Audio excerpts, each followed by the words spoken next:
Bismillahirrahmanirrahim. Assalamualaikum warahmatullahi wabarakatuh. Baik, di sini saya akan mempresentasikan tugas statistik dan probabilitas. Adapun rekan saya yaitu Muhammad Zakir Raihan, Ulfia, dan saya sendiri Nurul Iklima. Nah, di sini saya akan menjelaskan populasi dan sampel. Adapun yang pertama yaitu tema. Tema yang kita angkat yaitu pengaruh kecanduan bermain HP pada mahasiswa TKJ angkatan 2022. Yang kedua, populasi. Adapun populasi yaitu seluruh angkatan 2022 TKJ. Nah, yang ketiga, sampel. Sampelnya beberapa orang angkatan 2022 TKJ. Yang keempat, melakukan sampling.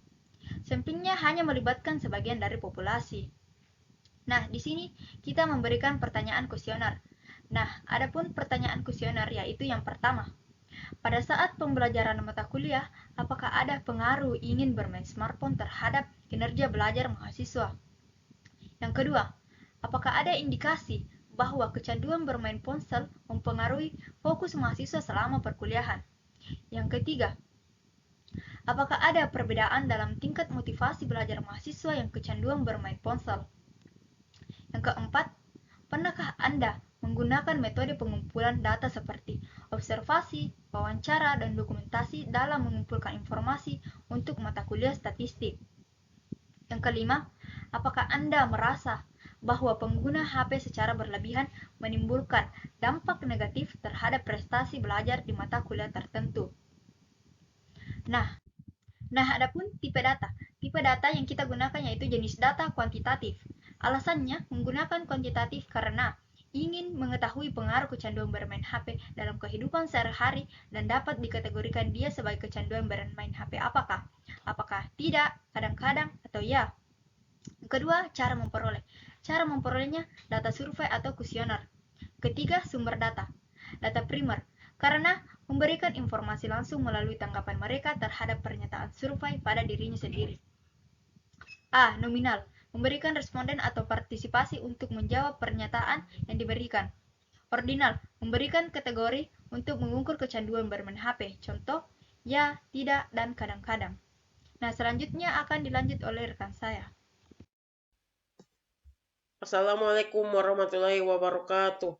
Perkenalkan, nama saya Muhammad Zakir Raihan dengan NIM 425-22034. Pada kesempatan ini saya akan menjelaskan tentang jenis uji statistik yang kami gunakan pada kelompok kami.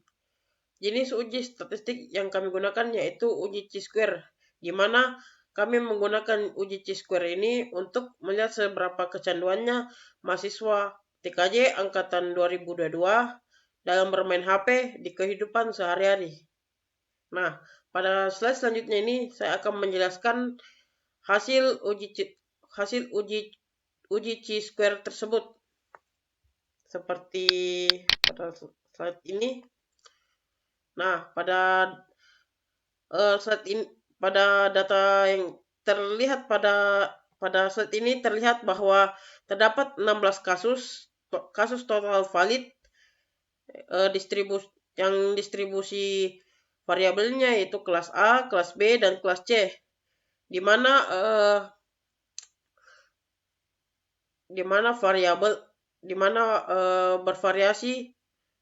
bervariasi indikasi yaitu tidak, kadang-kadang, dan ya, di mana mahasiswa TKJ dalam kecanduannya bermain HP. Kemudian di bawah terdapat data di mana uji statistik Chi-square-nya menunjukkan tidak signifikan antara kelas dan indikasi dengan p-value 0,087 yang dimana lebih tinggi dari nilai signifikan uji Chi-square yaitu 0,05.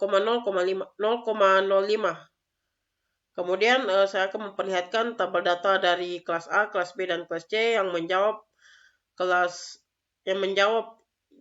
tidak, kadang-kadang, dan ya pada seberapa kecanduannya mereka dalam bermain HP. Seperti ini.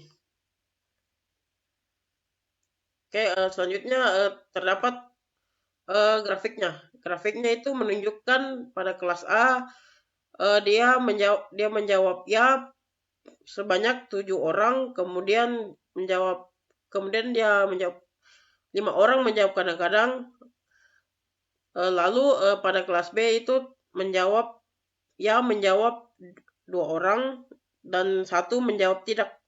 Sedangkan untuk kelas C dia hanya menjawab kadang-kadang 2 orang hanya menjawab kadang-kadang pada indikasi seberapa kecanduannya mahasiswa dalam bermain HP. Mungkin itu saja yang bisa saya jelaskan pada video ini. Saya serahkan lagi kepada teman. Baik, bisa kita lihat kuantitas jumlah mahasiswa yang kecanduan bermain HP dalam kehidupan sehari-hari. Nah, di mana populasi ini saya mengambil dari mahasiswa angkatan 2022 TKJ dan sampelnya saya mengambil dari mahasiswa kelas 2A TKJ.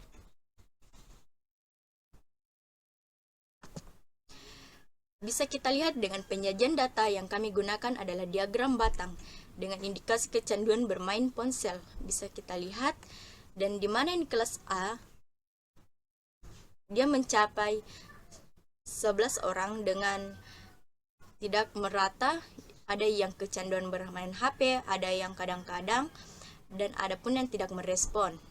Di mana yang kelas B ada 3 orang yang merespon, yang dimana 2 orang ini kecanduan dan tidak kecanduan itu ada 1 orang.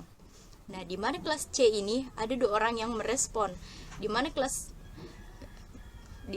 C ini 2 orang yang merespon dan kadang-kadang dia kecanduan bermain HP.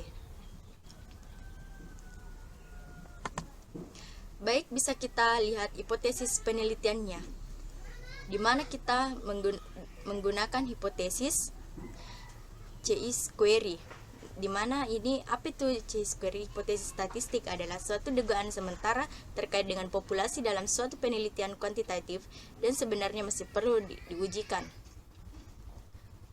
Tujuannya untuk menguji asumsi atau prediksi dengan cara mengumpulkan data dari sampel, bertujuan untuk menilai tingkat signifikasi dari perbedaan dan atau hubungan antara variabel. Nah, hipotesis alternatif H1 atau HA, definisinya itu hipotesis alternatif adalah pernyataan bahwa ada efek atau ada perubahan perbedaan antara 2 variabel yang akan diuji menggunakan kuesioner. Sesuai dengan fakta yang kami gunakan dengan telah kami temukan pada saat pengujian mengisi kuesioner, terdapat ada efek perubahan antara 2 fenomenal variabel yang diuji oleh kecanduan bermain HP pada mahasiswa TKJ 2022. Baik, saya akan membacakan kesimpulannya. Kesimpulannya adalah tidak terdapat bukti statistik yang cukup kuat untuk mendukung adanya hubungan signifikan antara variabel, kelas, dan indikasi. Meskipun terdapat variasi dalam distribusi indikasi di antara kelas A, B, dan C yang diuji oleh Chi-square, tidak menunjukkan perbedaan yang signifikan. Namun perlu diperhatikan bahwa keterbatasan dalam nilai harapan yang rendah pada beberapa sel dapat mempengaruhi validitas uji. Baik, sekian dari kami. Assalamualaikum warahmatullahi wabarakatuh.